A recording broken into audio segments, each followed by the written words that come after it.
Bonsoir et merci de l'attention et bienvenue dans ce journal de Star 21 TV. À la une de l'actualité nationale, Ibrahima Kabili Bangoura a été installé dans ses nouvelles fonctions à l'Abbé en application d'un décret présidentiel publié il y a de cela 8 mois. Nous irons dans le Fouta dans cette édition d'information. Et puis en séjour en Guinée, l'ancien boxeur joue le sapeur-pompier entre les protagonistes de la crise politique guinéenne. Lansana Bea Diallo a entamé depuis quelques jours des consultations au niveau des acteurs du processus électoral pour désamorcer la crise politique. Vous l'entendrez dans cette édition d'information. Merci de choisir Star 21 pour vous informer. La situation du respect des droits de l'homme en Guinée préoccupe plus d'un. Ces derniers temps, les autorités guinéennes se sont illustrées dans des arrestations arbitraires, des violations de domicile privés et kidnapping, un manquement aux règles du droit que dénoncent certains activistes des droits de l'homme dans ce reportage de Noumoussou Doumbouya et Ibrahima Khalil Silla. La libération de l'activiste guinéen Oumar Silla Fonike Mangué est un nouveau de soulagement pour les défenseurs des droits de l'homme en Guinée. Pour cet activiste, ces derniers temps, l'État guinéen s'est illustré dans les violations des droits de l'homme, notamment des arrestations des partisans du FNDC, des séquestrations et violations des domiciles privés. L'actualité, c'est la libération hier de Fonike Mangué. Il y a des dizaines de membres du FNDC qui se croupissent en prison et pour leurs opinions, pour leur position par rapport au troisième mandat. Malheureusement, en Guinée, les juges sont en faveur de la présomption de culpabilité. Vous avez vu quelqu'un qui fait 4 mois et quelques en prison alors qu'il n'a rien fait. Abordant la question du processus électoral guinéen, l'activiste demande à l'opposition de participer au scrutin présidentiel du 18 octobre 2020. L'actuel président arrive au terme de son mandat, de son deuxième et dernier mandat, selon la vraie constitution. Donc, c'est normal qu'on organise les élections avant que son mandat n'arrive à terme. Qu'est-ce qu'on va faire comme élection? Nous, défenseurs des droits de l'homme, nous souhaitons que ça se passe dans ce qu'on appelle les règles de l'art. Donc, je demande à la CENI d'être responsable et de jouer son rôle pour l'histoire. Actualité oblige. Au cours de cet entretien, le défenseur des droits de l'homme a abordé la situation sociopolitique du Mali. El Haj Mohamed Malad Diallo, après avoir condamné les coups d'État en Afrique, a apprécié la prise du pouvoir par la junte au Mali sans effusion du sang. Nous, en tant que défenseurs des droits de l'homme, la première chose que nous devons remarquer, c'est que les militaires ont pris le pouvoir sans effusion de sang. Nous saluons ça, cet aspect du coup d'État. Nous n'allons pas saluer un coup d'État en tant que défenseur des droits de l'homme. Coup d'État militaire ou coup d'État civil, nous ne saluons pas. Mais nous saluons le fait que on a rendu au peuple son droit.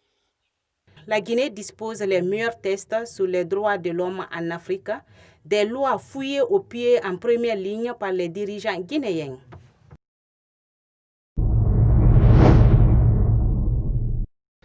Le tribunal de première instance TPI de l'Abbé reçoit son nouveau procureur de la République. Ibrahima Kabili Bangoura a été installé dans ses nouvelles fonctions à l'Abbé en application d'un décret présidentiel publié il y a de cela 8 mois. On fait le point avec notre correspondant basé dans la région de la Moyenne-Guinée. Ibrahima Kabele Bangoura a été nommé procureur de la République près le tribunal de première instance de l'Abbé il y a de cela 8 mois. Mais ce décret présidentiel qui concernait aussi plusieurs autres magistrats de la République avait été suspendu par un arrêté de l'ancien ministre de la Justice, garde des Sceaux. L'actuel ministre arrivé, ayant constaté que c'est par arrêté que j'ai été maintenu, et lui, par arrêté qu'il est arrivé à l'Abbé, sachant bien que certes, l'arrêté c'est un acte légal qui est valable et qui peut être validé, mais quelque part, pour lui, en tant que juriste et chevronné, il ne pouvait pas admettre qu'un arrêté puisse s'opposer à un décret. Raison pour laquelle, mort dans l'âme, il a préféré rapporter momentanément cet arrêté-là à l'effet de pallier cette irrégularité, cette illégalité. Son installation dans les fonctions de procureur de la République intervient à un moment difficile pour les autorités judiciaires de l'Abbé.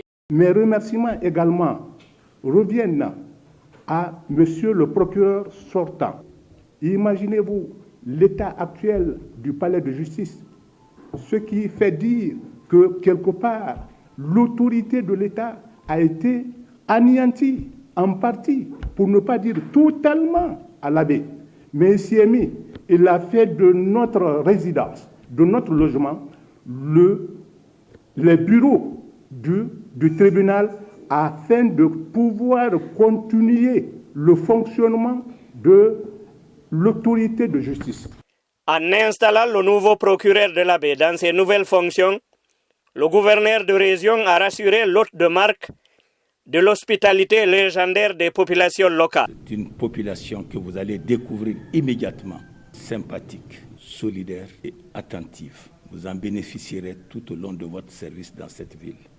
Parlant des locaux détruits du tribunal de première instance de l'Abbé, le gouverneur Madifine Diané a renouvelé l'engagement des autorités locales à ne ménager aucun effort pour la réhabilitation de cette infrastructure dans les meilleurs délais. Le siège étant dans cet état, soyez assurés qu'ensemble, nous allons œuvrer pour la mise en état très prochaine de votre palais de justice.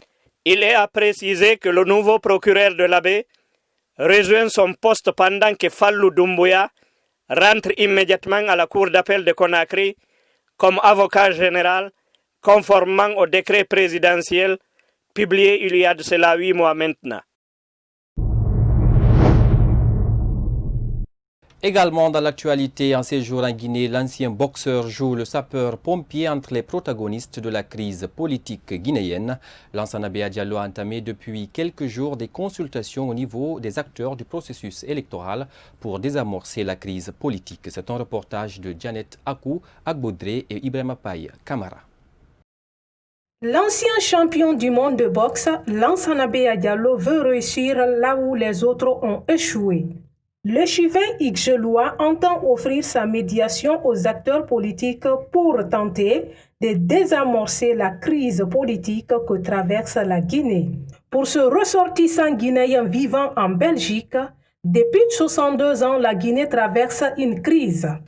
Mon objectif ici est de pouvoir rassembler et de mettre tout le monde autour d'une table pour qu'on puisse se parler. Parce que je trouve que les tensions aujourd'hui en Guinée sont tellement forte et le débat se focalise tellement sur les élections et que c'est à chaque fois qu'il y a des élections effectivement qu'on a des tensions qui sont très très fortes et une fois que les élections sont terminées, on s'occupe pas de la population, on s'occupe pas de la jeunesse, on n'a pas d'emploi, on n'a pas d'école, on n'a pas d'hôpitaux qui sont accessibles à tous. Donc l'objectif ici, c'est vraiment mettre tout le monde autour de la table pour amener, comme on l'a dit, un vrai débat sur tout ce qui s'est passé, qu'on puisse se dire tous la vérité, qu'il puisse y avoir une vraie justice et puis derrière cette justice-là, qu'il puisse y avoir une réconciliation réelle et qu'on puisse effectivement se dire on va aller aux élections parce que effectivement, je pense que moi, j'aurai la chance de pouvoir gagner. Chacun aura sa chance de pouvoir gagner et à partir de là, on pourra aller aux élections, on reconnaîtra quand on a perdu. C'est vraiment l'objectif ici de ma visite parce que j'estime aujourd'hui que le moment est très très compliqué, le moment est difficile. Si on va dans ces conditions aux élections, ça va être le chaos. Et ce que je vais demander aussi aux hommes politiques et d'une manière plus générale, c'est de leur dire arrêtez de penser à vous. Pensez d'abord au pays, pensez d'abord à l'intérêt général. Cette démarche de l'ancien boxeur guinéen est partagée par cet activiste de la société civile guinéenne. D'abord, l'initiative en tant que telle est salutaire. Maintenant, en Guinée, la question est très pertinente parce que la Guinée, il y a eu beaucoup de dialogues inter-guinéens, des dialogues sous les auspices des Nations Unies. Quelle que soit la nature ou le degré du conflit, la solution se trouvera toujours autour de la table. Donc encore une fois, c'est un appel à lancer vers les acteurs sociopolitiques, qu'ils soient munis de bonne foi et surtout de sincérité. Et surtout aussi que le respect des langages de la parole donnée soit sacré à la République de Guinée. Je pense que si on a tous ces éléments réunis, il n'y a pas de raison qu'on ne trouve pas de solution autour de la table et qu'on aille cette fois-ci à des élections moins controversées et par conséquent moins de violence. Lansana Beya Diallo et sa suite ont rencontré cet après-midi les responsables du FNDC à leur siège situé à Kipé, loin des caméras. La question d'un éventuel dialogue entre les acteurs politiques était sur la table.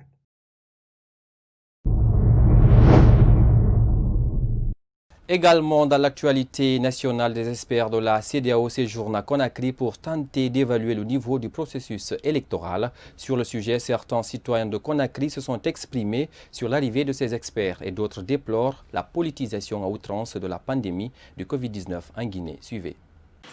Bon, j'apprécie l'idée de la CEDEAO. Mais vous connaissez, le contexte guinéen est très confus. Quand un problème se pose au niveau sous-régional, la CEDEAO a pour mission de venir s'enquérir des réalités. Mais déjà, l'opposition dit que la CEDEAO ne va jamais aboutir. Parce que c'est une institution qui n'est pas crédible selon eux. Est-ce que cela peut aboutir? Dans tous les grands États du monde, quelle que soit la situation, qu'elle soit politique, économique ou sociale, il faut qu'on dialogue. C'est à l'issue de ça qu'on peut trouver la solution. Chaque année, il y a un groupe qui vient de la CEDEAO. Il y a même des institutions onisiennes qui délèguent des personnes pour parler. Effectivement, le calendrier électoral n'est pas respecté et la crise est là, ne fait que durer. Donc si la CEDEAO vient en ce sens-là pour donner ici vraiment pour dire qu'il y a ce qu'on appelle la décrispation, on ne fait qu'apprécier, mais il faudrait que cela soit pérenne. Comment ça doit être pérenne? Si les accords sont signés entre les différentes parties, on exige aussi à les parties prenantes de respecter l'accord. Ce qui me fait mal, surtout en Guinée, c'est-à-dire le Guinéen aime trop politiser les choses. Même la maladie, là, il politise ça. Est-ce que vous comprenez? Donc là, le port des masques est obligatoire. Mais le Guinéen dit que vraiment c'est la politique du gouvernement. Est-ce que vous comprenez? Or, la maladie existe, même en Europe. Ceux qui sont plus forts que nous, la maladie est en train de tuer les gens là-bas. C'est le pays le plus musulman de l'Afrique, l'Égypte, la Mecque. Toutes les mosquées sont fermées là-bas. Ou bien, maintenant, le Guinéen dit toujours que c'est la politique, c'est pas normal. Nous ne sommes pas plus religieux que la Mecque. Ou bien, je vais conseiller aux Guinéens de croire l'existence de la maladie. Bon, ce qui me fait mal ici, aujourd'hui en Guinée, surtout Conakry, c'est la politique des politiciens qui ne font que autoriser les jeunes. C'est-à-dire qu'ils s'abusent à des jeunes pour sortir dans la rue. Tout le monde utilise la jeunesse. Par exemple, tu prends la route dans la ligne rouge qu'on appelle aujourd'hui Amdala et Kouzabambeto, c'est la ligne aujourd'hui dont les jeunes ne sont pas conscients. À chaque fois qu'il y a la manifestation, on entend que vraiment on a tué un jeune par là. C'est nous, l'avenir de ce pays. On doit maintenant abandonner la politique, apprendre des métiers, c'est ça qui est important dans un pays. Je conseille aux jeunes, c'est-à-dire de rester vigilants, c'est-à-dire de laisser les politiciens vers les politiques. Volet éducation, à présent, le baccalauréat unique session 2020 a pris fin vendredi 28 août 2020. Plusieurs cas de tentatives de fraude et de renvoi de surveillants ont été enregistrés dans les différents centres d'examen de Conakry. Une situation que déplore le secrétaire général du syndicat national de l'éducation ainsi que certains parents d'élèves. Reportage Kedia Choubari et Ibrahima Paye, Camara. En dépit des dispositions prises par le département en charge de l'éducation nationale pour la lutte contre la fraude, plusieurs anomalies caractérisent le déroulement du baccalauréat unique session 2020, notamment des fraudes enregistrées par endroit et le renvoi même de certains surveillants indélicats. Pire, d'autres élèves éprouvent le plaisir de rentrer avec des téléphones dans certains centres d'examen, un acte que ne comprend pas le secrétaire général du syndicat national de l'éducation. Moi, je n'appelle pas ça des tentatives de fraude, mais des tentatives de fraude. D'autant plus qu'il y a des surveillants, bien entendu des enseignants, et ce qui fait la honte, puisque l'enseignant est considéré comme étant la vitrine de la société. Roi 102 de Tombolia, il y a 30 enseignants surveillants qui ont été renvoyés. Puisque dans ce seul centre, dans une seule salle, on a plus 32 téléphones. Donc ils ont laissé faire. Donc aujourd'hui, vous avez plus d'une quarantaine ou d'une cinquantaine même d'enseignants renvoyés et qui sont même menacés de poursuites judiciaires.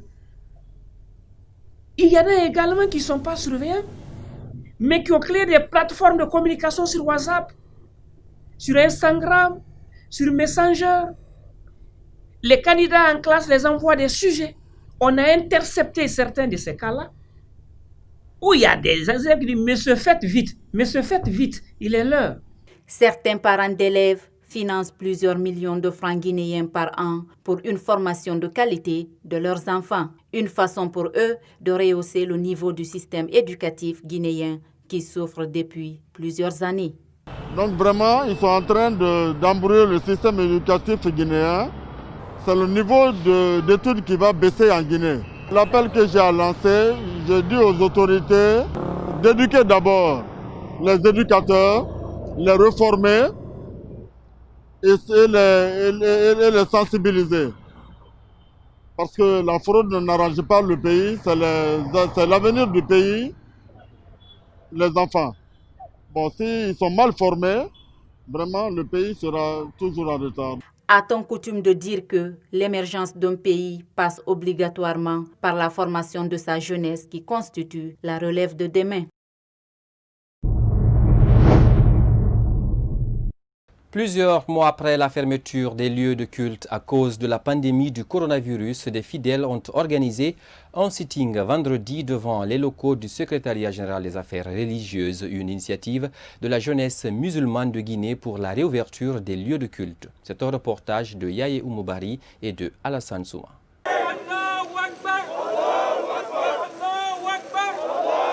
C'est par ce slogan que ce sitting a débuté devant le secrétariat général des affaires religieuses ce vendredi 28 août 2020. Des banderoles en main, ces fidèles sont venus exprimer leur ras-le-bol par rapport à la fermeture des lieux de culte. Le porte-parole du mouvement explique ce qui motive leurs revendications. Monsieur le Président, notre intention est saine, basée sur la foi. Depuis le décret portant la fermeture provisoire des lieux de culte, suite à des pandémies mondiales du coronavirus, les fidèles musulmans et chrétiens de Guinée ont observé strictement cette mesure. Depuis le début de cette maladie, certains lieux publics et privés n'ont pas été fermés, comme les marchés et les hôtels, qui ont été soumis à des mesures empêchant la propagation de la maladie. Suite à cela, nous avons constaté la réouverture de certains lieux publics et privés avec des mesures sanitaires, telles que les aéroports, les écoles, les restaurants. Et le constat le plus regrettable aujourd'hui est l'organisation des rassemblements politiques de soutien qui, non seulement mobilisent plus de personnes que les lieux de culte et ne respectant point les mesures de distanciation et de barrières dictées par les autorités sanitaires. Les membres de ce mouvement entendent se battre jusqu'au bout pour la réouverture des lieux de culte dans un bref délai. Par ailleurs, ces lieux de culte ont toujours servi dans le cadre de l'éducation des communautés au sens moral pour le bien-être de la société. Ils ont déjà fait preuve en 2014, pendant la riposte contre la maladie à virus Ebola. C'est pourquoi nous demandons aujourd'hui la réouverture de ces lieux de culte sans exception aucune, dans le plus bref délai, afin qu'ils continuent à accomplir ses devoirs religieux et sociaux envers la société. À la veille de ce sitting, le secrétaire général des affaires religieuses, Ali Jamal Bangoura, a rappelé que la réouverture des lieux de culte dépendra de l'évolution de la crise sanitaire.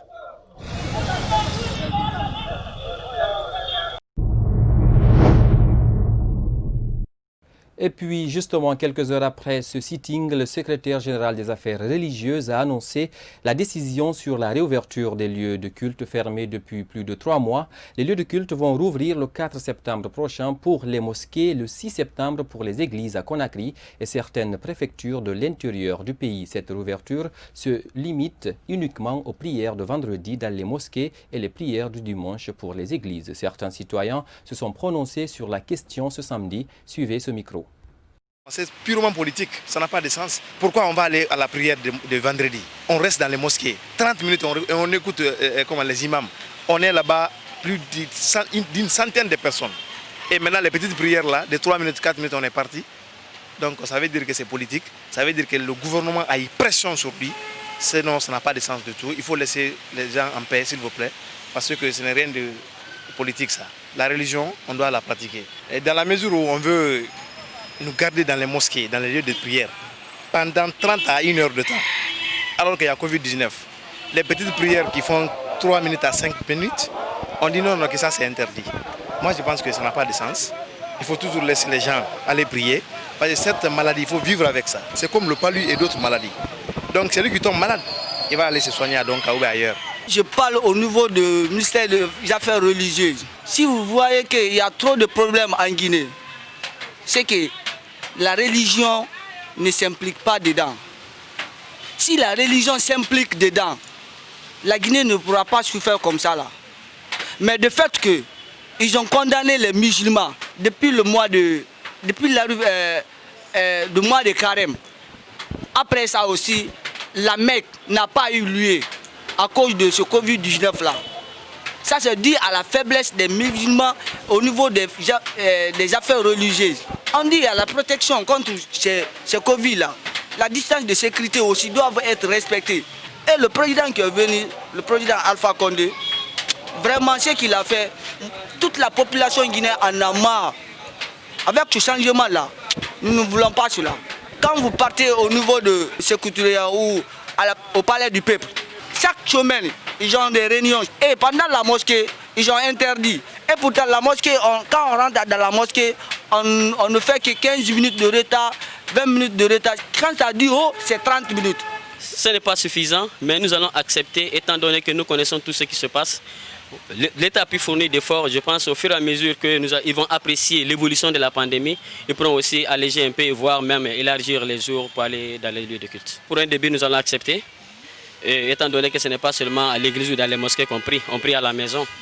Mais pour un début, nous devons accepter, et étant donné que nous traversons un moment difficile dû à cette pandémie de coronavirus. Pour le moment, nous allons accepter. On peut dire c'est bon, ils ont fourni l'effort.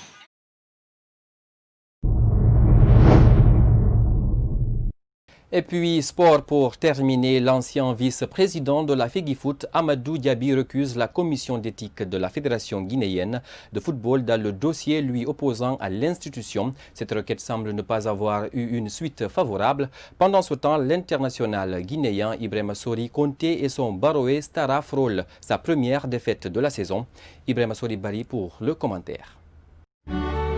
L'affaire opposant l'ex-vice-président de la Fédération guinéenne de football à la commission d'éthique de la dite fédération se poursuit. Le 13 août dernier, le tribunal arbitral du sport, en abrégé TAS, a annulé la sanction prononcée contre Amadou Diaby le 16 août 2019, le suspendant de toute activité liée au football pour 7 ans et au paiement d'une amende de 25 000 €. Dans sa décision, le TAS a renvoyé l'affaire devant la commission d'éthique de la Fédération guinéenne de football pour une nouvelle instruction. Dans la foulée, le parti de Diaby a déposé une requête de récusation qui vise Amadou Tam Camara et toute l'équipe de la commission qu'il préside. Cette requête n'aura pas une suite favorable si l'on s'en tient à la réaction de Tam Camara. Écoutez moi je n'ai rien à dire à propos. Au moment venu, la commission va se réunir pour prendre une décision. C'est tout ce que je peux vous dire, a réagi le président de la commission chez nos confrères de Guinée Foot. Le Béro Stara frôle sa première défaite de la saison. Sur le terrain de Betov Plovdiv, Maïbra et ses siens semblent bien déterminés à voir leur adversaire tomber et finir par une victoire. Les premières minutes de la rencontre orientent les événements en faveur des visiteurs. En seulement 3 minutes, Conte marque 2 buts. Il ouvre le score à la 12e minute et enfonce le clou à la 5e minute. Les coéquipiers d'Ibrahima Sori Conte tombent en encaissant 3 buts au retour des vestiaires. Le doublé de Nedlev à la 50e minute et à la 74e minute et le but d'Iliev renverse l'équipe de Stara Zagora. Heureusement pour le Guinéen et son équipe, Gyoz Makuta égalise à la 88e minute. Au terme de la rencontre, le club de Conte accroche le point du nul, 3 buts partout.